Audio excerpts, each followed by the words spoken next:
Today, on episode 95, I'm pleased to announce our guest, Monica Pemberton. As a Vice President and Chief Information Officer at the American Council on Education, a 2023 Diversity Women Media Elite 100 awardee, she is a passionate advocate for diversity, equity, and inclusion in STEM, focusing on women of color facing systematic barriers. She holds multiple certificates in DEI and ethical leadership. With 28 years of experience in the technology industry, she serves as the president of the Blacks in Technology Alexandria Virginia Chapter, is the member of the ASAE Technology Professionals Advisory Council, and sits on the board of the Association Women Technology Champions. So thank you so much, Monica, for being here today. Before we dive into the questions, would you like to introduce yourself?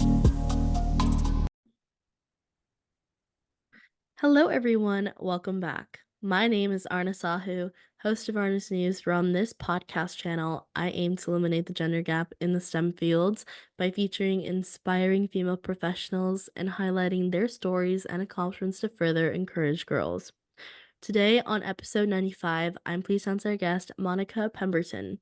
As the Vice President and Chief Information Officer at the American Council of Education, a 2023 Diversity Women Media Elite 100 awardee, she is passionate and advocate for diversity, equity, and inclusion in STEM, focusing on women of color facing systematic barriers. She holds multiple certificates in DEI and ethical leadership with 28 years of experience in the technology industry. She serves as the president of the Blacks in Technology in Alexandria, Virginia chapter, as a member of the ASAE Technology Professionals Advisory Council, and sits on the board of the Association Women Technology Champions. So thank you so much, Monica, for being here today. Before we dive into the questions, would you like to introduce yourself? Thank you. I'm so excited to be here. Awesome. So my first question for you is tell us a bit about your career path. So my career path has been interesting. I actually started off as a trainer for association. I guess they were like law students. And I got an opportunity to join an organization that was going to actually send me back to school to get another bachelor's, and this bachelor's was in information systems management. But as part of that program, I would be able to come in a tech role and as a manager. So I started on the hardware side, transitioned to applications management, and then moved over into government contracting. So I've worked with a few government agencies, TSA to be one, GSA, HHS. And then got an opportunity once I had kids to transition to an association. And I've been in association work ever since. So that's where I am. Love that.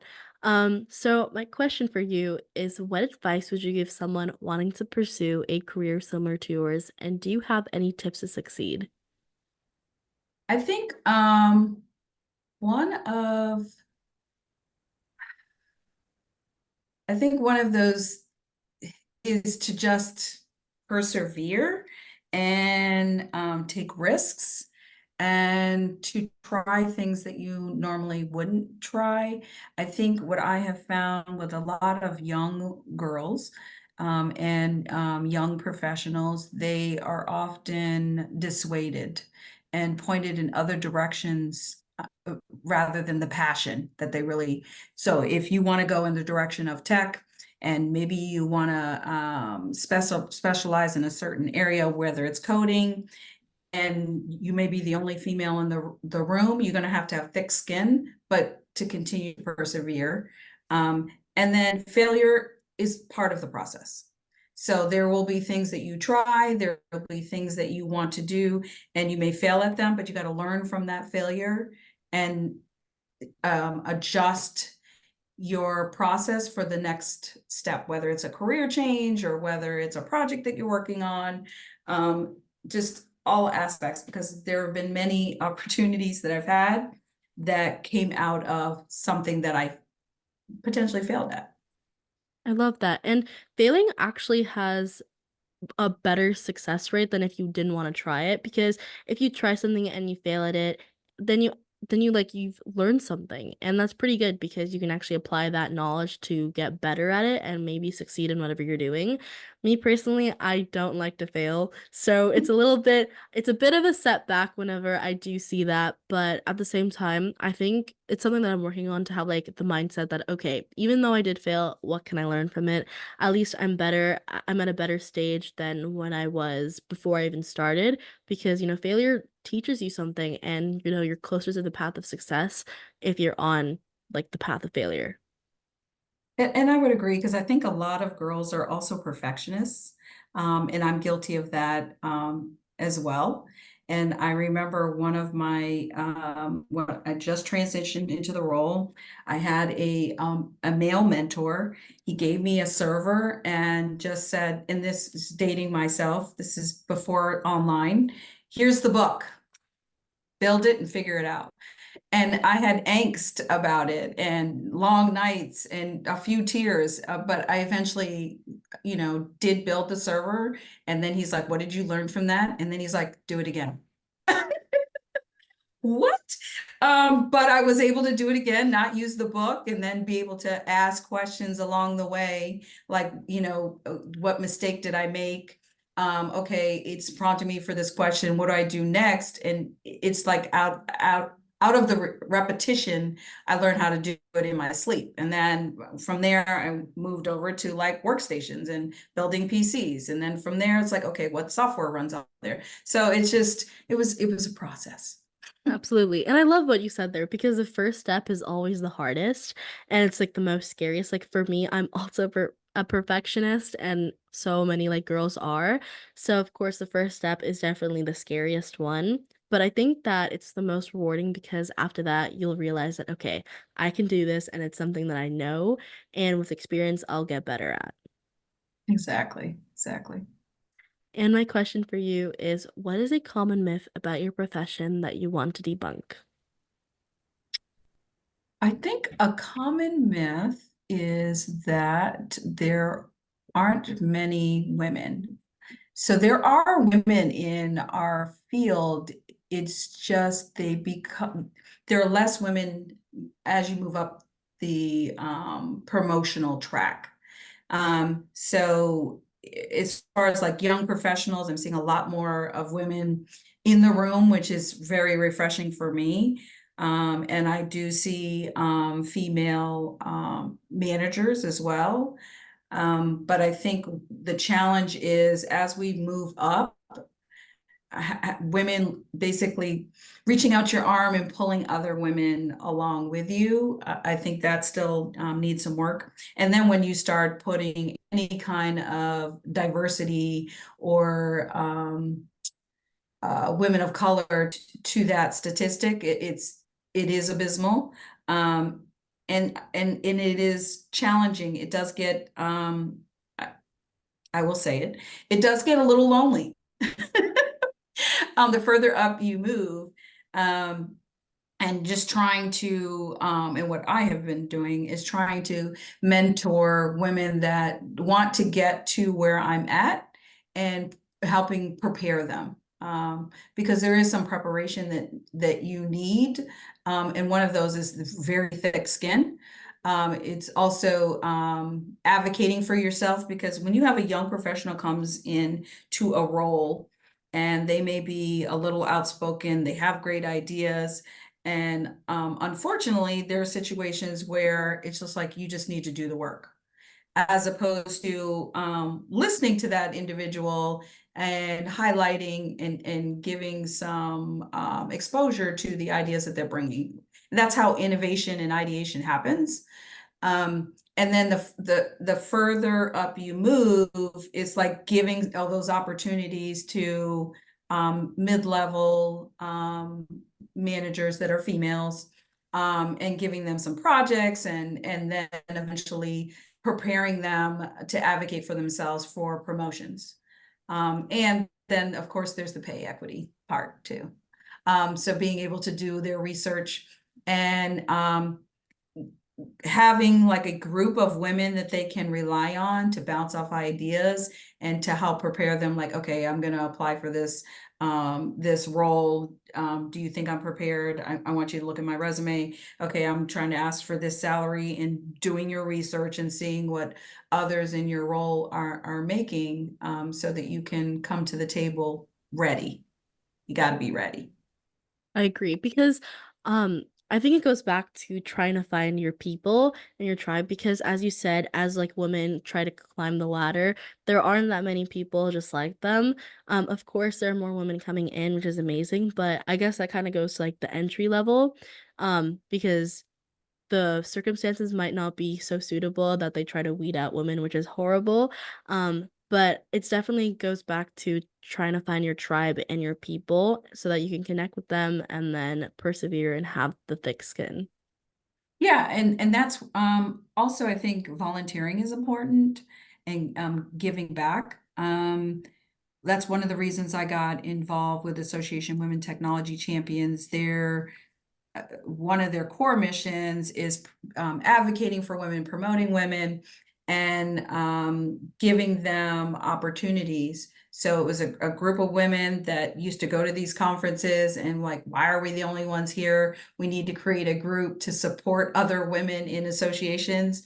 And now it's become this very vibrant community of women that are tech champions. And when I say tech champions, everyone uses tech.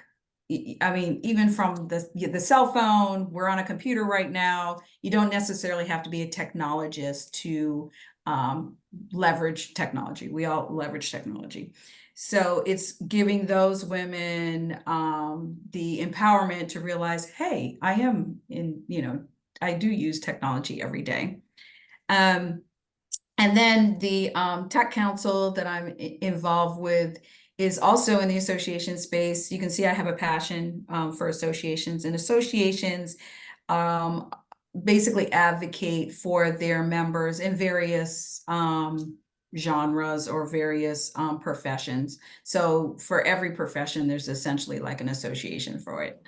And then Blacks in Technology, I just stepped into that president role because I saw a need in our area and I was surprised that there wasn't a chapter. So stepping in to that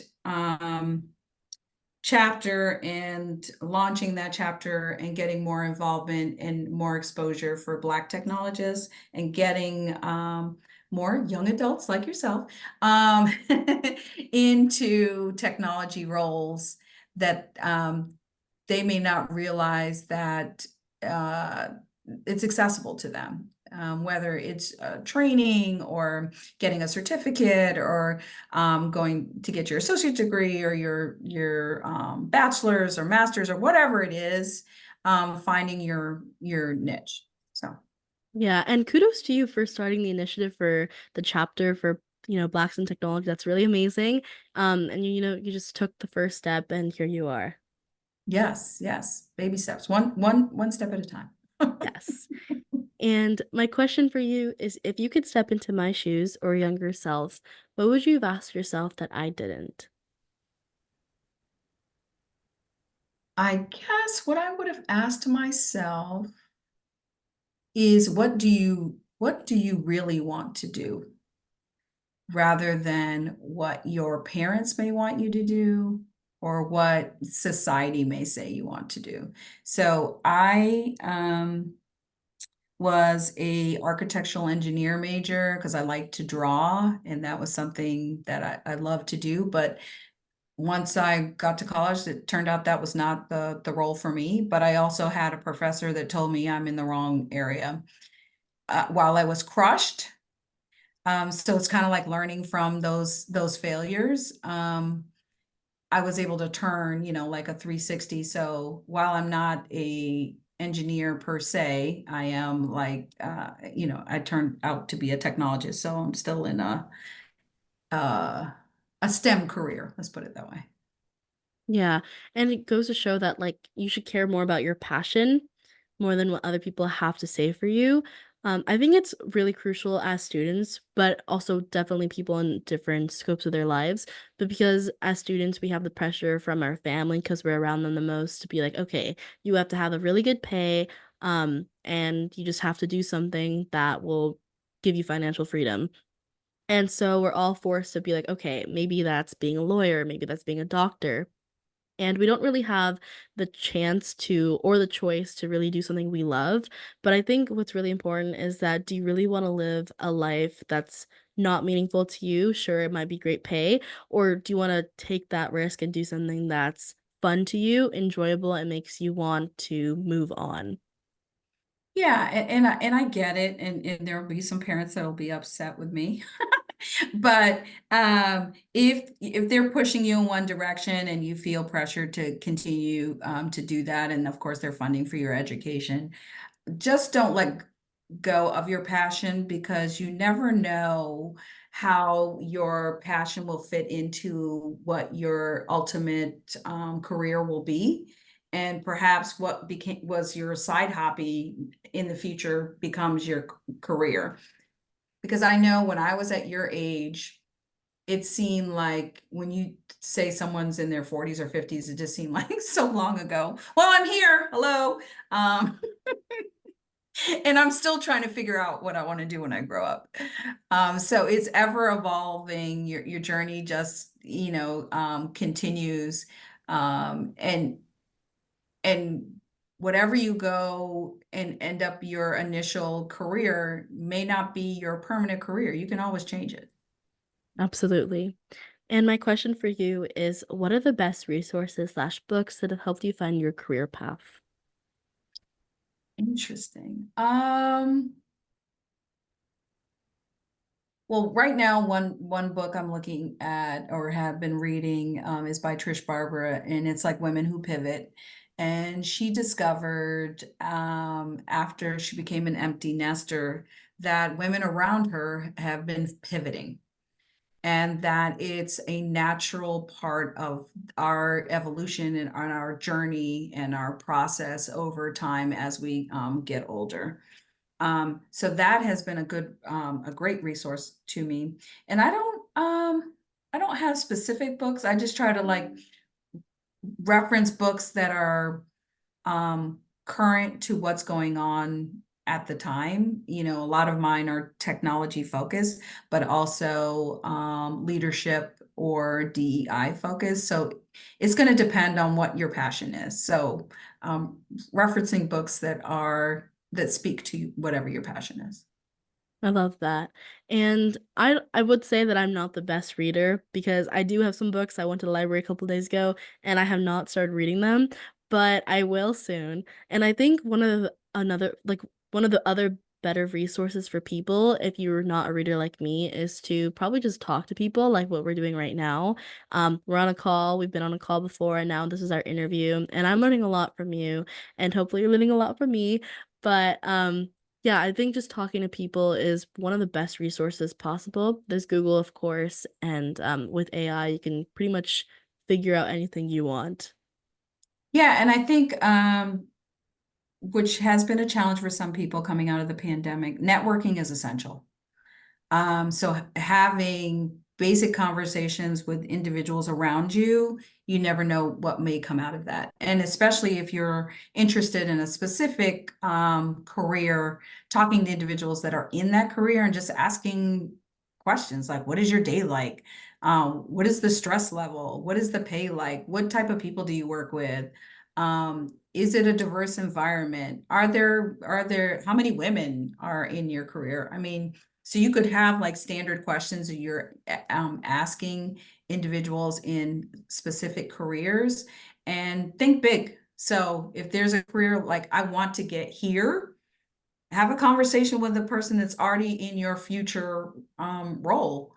And that can happen when you're in high school. It doesn't have to be when you graduate or you become a young professional. You can start having those conversations now. Absolutely. And my question for you is what do you think is the vital factor that shaped your career? What was your life before learning it, and what was your life after learning it? So I believe in listening to I guess it's your intuition, but listening to the voice it's kind of like, um, telling me whether to make the risk or not. And I've been told that I have had like opportunities that have been like tapped on my shoulder, that I didn't necessarily, pursue. And I think also when you're giving, if there's something that you're really passionate about and someone gives you the opportunity to do it. So one of those would be like, AWTC. Was talking about more diversity, and one of the board members is like, okay, we'll do something about it. Help us do something about it. Being prepared when someone calls you on it, you can't just be complaining about it. You got to be able to, do something about it. So, Love that. And because we have some additional time, my question for you is what's one thing you wish you had known when you began your career path? hmm, I wish I had known that I would have been so happy in my career. I think I gave myself too much stress and overthinking, and it's back to that whole, perfectionist. I should have told myself there's no such thing as perfect. I love that. It doesn't exist. No, yeah, because a bunch of us were all perfectionists, but it's good to know that, okay, nobody's perfect and it's okay to just be yourself, regardless of how that Correct. may be perceived as. Yeah, and actually that's a good point there as well, because I was trying to fit myself into a certain mold.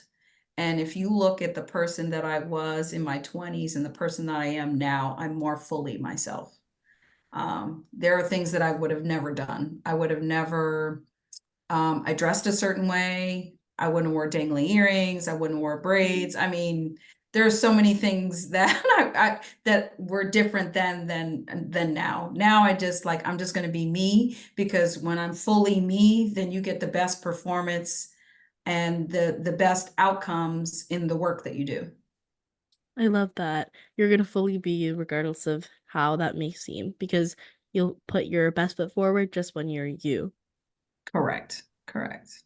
And my last question for you before we end off is how do you continue to learn in order to stay on top of things within your role? So I do listen to a lot of podcasts. I do, listen to a lot of audiobooks. And I do leverage some apps because, I'm sure you run into this too. Our attention spans are very short. So if I'm in the car, I can listen to an audiobook or I can listen to a podcast. And to your point, it takes a lot of time and, energy to sit and read like a whole book. So if you're in that situation, just chunking it. I do also, I Google things a lot if I have questions about things and I'm just trying to do like quick research. But I think like every day you have to learn something new, and it could be something small, but then it comes up in conversation. You're like, actually, I just looked that up and blah blah blah blah blah. So you got to put effort. You got to put effort. It's not, you're not going to just, obtain it by osmosis, just staying in your home. You do have to, put some effort. So I do, listen to podcasts when I can. And then I do go to some conferences or I may do a webinar. So I take advantage of all of the various platforms and, different groups that are out there in the tech field to learn what I need to learn. Um, but depending on what your area is, so of course, like with medicine, they'd have to keep up. With engineering, they have to keep up. Um, and with science, they got to keep up. So it's just finding, organizations or podcasts that, provide information that you can absorb, to keep yourself relevant and to, keep yourself current. I love that. Well, thank you so much, Monica, for being here today. Before we end off, do you have any last words to the audience?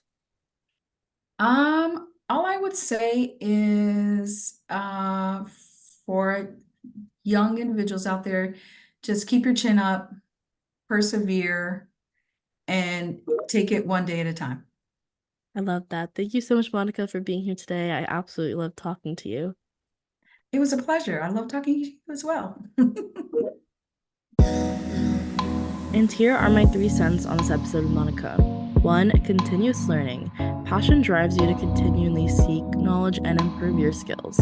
This can extend beyond your job to personal interests or hobbies. 2. Diverse learning sources. Being passionate often means seeking information from various sources. You could be talking to experts in the field, reading books and articles, watching tutorials, or participating in forums and communities. And 3. Effective communication. Passion fuels your desire to share and discuss ideas with others. It pushes you to communicate effectively, whether it's persuading colleagues about a new project idea, explaining complex concepts to clients, or simply sharing your enthusiasm with like-minded individuals.